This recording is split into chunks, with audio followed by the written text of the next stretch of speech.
Hi friends, welcome to Make Your Food. இன்னைக்கு நம்ம Make Your Foodல aloo pinwheel எப்படி பண்றதுன்னு பார்க்கலாம். இது வந்து காஃபி கூடலாம் சர்வ் பண்றதுக்கு ஒரு சூப்பரான ஈவினிங் ஸ்நாக். இது கூட கெச்சப் வச்சு சர்வ் பண்ணா ரொம்ப டேஸ்டா இருக்கும். ஈஸியா பண்ணிடலாம். வாங்க எப்படி பண்றதுன்னு பார்க்கலாம்.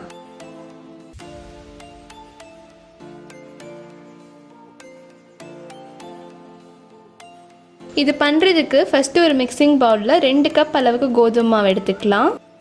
அது கூட 2 டீஸ்பூன் அளவுக்கு உப்பு, 1 டீஸ்பூன் அளவுக்கு சர்க்கரை, அப்புறமா 1 டேபிள் ஸ்பூன் அளவுக்கு எண்ணெய் சேர்த்துட்டு லைட்டாக கலந்துட்டு அது கூட 1 கப் அளவுக்கு தண்ணி சேர்த்து நம்ம சப்பாத்தி மாவெல்லாம் பிசைவோம்ல அந்த மாதிரி பிசைஞ்சு எடுத்துக்கலாம். பிசைஞ்சாச்சு. இப்போ அதை வந்து நல்லா ஊற விட்டுடலாம் மூடி போட்டுட்டு. இப்போ அதுக்கு நடுவில் நம்ம ஸ்டஃபிங் ரெடி பண்ணிக்கலாம். அதுக்கு நான் இன்றைக்கி 3 உருளைக்கிழங்கை வேக வச்சு எடுத்து வச்சுருக்கேன். அதை நல்லா தோல் உரிச்சிட்டு நம்ம மிக்சிங் பவுலில் சேர்த்துக்கலாம். சேர்த்துட்டு இதை வந்து கை வச்சோ இல்லைனா இந்த மாதிரி ஃபோர்க் வச்சோ நல்லா மசிச்சு விட்டுக்கணும். இப்போ அதில் நறுக்கிய 1 வெங்காயம், கொஞ்சமாக மஞ்சள் தூள், 1 டேபிள் ஸ்பூன் மிளகாய் தூள், 1 டீஸ்பூன் மிளகு தூள், 1 டீஸ்பூன் கரம் மசாலா, 1 டீஸ்பூன் அளவுக்கு சாட் மசாலா சேர்க்கலனாலும் பரவாயில்ல. அப்புறம் 2 பச்சை மிளகாய், கொஞ்சம் இஞ்சி துண்டுகளை இந்த மாதிரி இடிச்சிட்டு நம்ம சேர்த்துக்கலாம். அப்புறமா நல்ல மணமாக இருக்கிறதுக்காக கறிவேப்பிலை இலைகள்,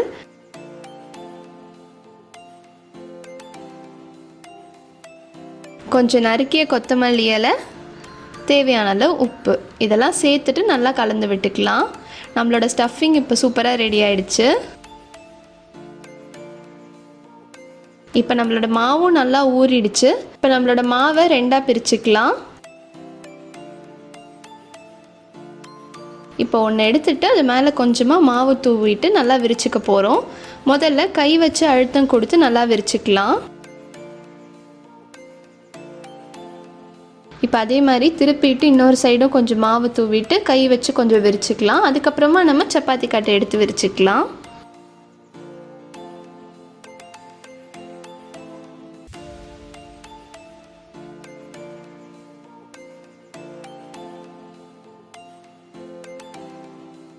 இந்த அளவுக்கு நம்ம விரிச்சுக்கணும். எல்லா இடமும் நல்லா சமமாக இருக்க மாதிரி பார்த்துக்கோங்க. இப்போ அதுக்கு மேலே 2 டீஸ்பூன் எண்ணெய் சேர்த்துட்டு எல்லா இடமும் படுற மாதிரி நல்லா தேய்ச்சி விட்டுறணும்.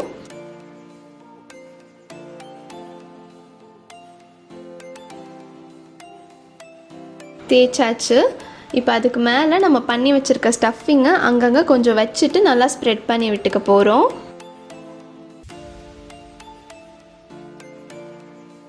இந்த மாதிரி நல்லா ஸ்ப்ரெட் பண்ணியாச்சு. இப்போ இன்னும் ஓரங்கள்லாம் இன்னும் கொஞ்சம் ஸ்டஃபிங் தேவைப்படுது. வச்சுட்டு நல்லா ஈவனாக ஸ்ப்ரெட் பண்ணி விட்டுக்கலாம். இப்போது இதை இந்த மாதிரி உருட்டிக்க போகிறோம்.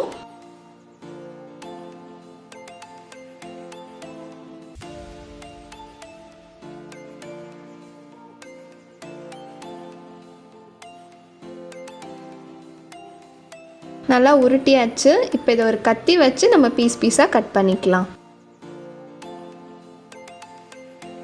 இந்த மாதிரி பீஸாக கட் பண்ணிக்கணும்.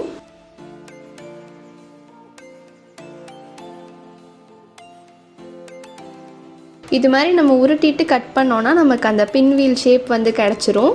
உள்ளார அதே மாதிரி ஸ்டஃபிங்கும் ரொம்ப அழகாக இருக்கும் பார்க்குறதுக்கு. பாருங்கள், ஒரு லேயருக்கு நடுவுலையும் நமக்கு வந்து அந்த ஸ்டஃபிங் இருக்குது. இப்போ கீழே கொஞ்சமாக மாவு தூவிட்டு அது மேலே நம்ம பின்வீல் வச்சுட்டு லைட்டாக உள்ளங்கை வச்சு ஒரு அழுத்தம் கொடுத்துடலாம். இதே மாதிரி நம்ம எல்லாத்தையும் அழுத்தம் கொடுத்து வச்சிடலாம். அதே மாதிரி நம்ம அடுத்த செட்டுக்கும் பண்ணிக்கலாம். கொஞ்சம் மாவு தூவிட்டு அது மேலே வச்சு நம்ம அழுத்தம் கொடுத்துடலாம். எல்லாமே ரெடி ஆயிடுச்சு. இப்போ நம்ம இதை வந்து ஷாலோ ஃப்ரை தான் பண்ண போகிறோம். அதனால் பேனில் நான் வந்து கொஞ்சமாக எண்ணெய் சேர்த்துருக்கேன். அடியில் ஒரு லேயர் மட்டும் எண்ணெய் இருக்க மாதிரி சேர்த்துருக்கேன். எண்ணெய் நல்லா சூடானோன்னு நம்ம எடுத்து வச்சுருக்கிறதெல்லாம் நம்ம போட்டு பொரிச்சு எடுத்துடலாம்.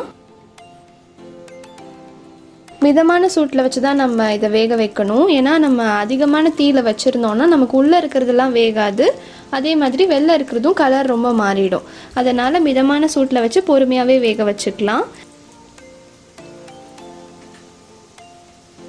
ஒரு சைடு வெந்த உடனே இன்னொரு சைடு திருப்பிட்டு இந்த மாதிரி வேக வச்சுக்கணும். இது நல்லா பொன்னிறமாக வெந்து வர அளவுக்கு நம்ம வேக வச்சுக்கலாம்.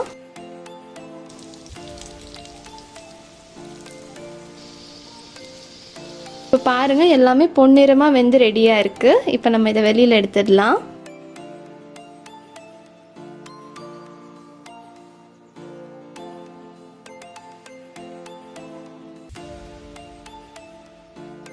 நம்மளுடைய ஆலோ பின்வீல் ஸ்நாக்ஸ் ரொம்ப சூப்பராக ரெடி ஆகிடுச்சு. இந்த ரெசிபியை நீங்களும் உங்கள் வீட்டில் ட்ரை பண்ணி பார்த்துட்டு எப்படி இருந்துச்சுன்றத கமெண்ட்ஸில் சொல்லுங்கள். மறக்காமல் மேக் யுவர் ஃபுட்டுக்கு சப்ஸ்கிரைப் பண்ணுங்கள்.